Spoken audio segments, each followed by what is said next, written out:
When you're in real estate and people are trusting in you to make one of their biggest decisions in their life, it's so important to be authentic and trustworthy. I think people can read through that. If you're not that person, if you're just transactional based, you don't make it that far.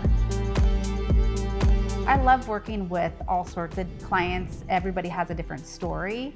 I love finding them that gem that they've been looking for and then making it to the finish line, handing the keys, doing the celebration. I think the whole process is just, I love it. That's the best thing.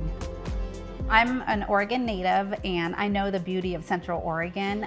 I've raised my kids here. I have deep roots here, so I have a lot of connections with local businesses and other professionals in the industry. So I think that helps me have a little bit of an edge finding those off-market properties and just connections, being part of the community. I joined the LAD group because I want to team up with the top professionals in the industry.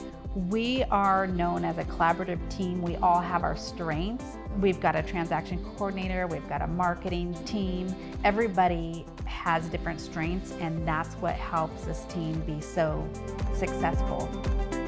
My daughter will be a first-time home buyer at some point, and I know it can be a scary thing, but it doesn't have to be. It can be one of the biggest decisions you're going to make in your life, and I'm honored to be a part of that. And with that and their trust in me, I want to make sure that it's a fun, best possible experience. And pass over those keys, get them a glass of champagne, and celebrate together.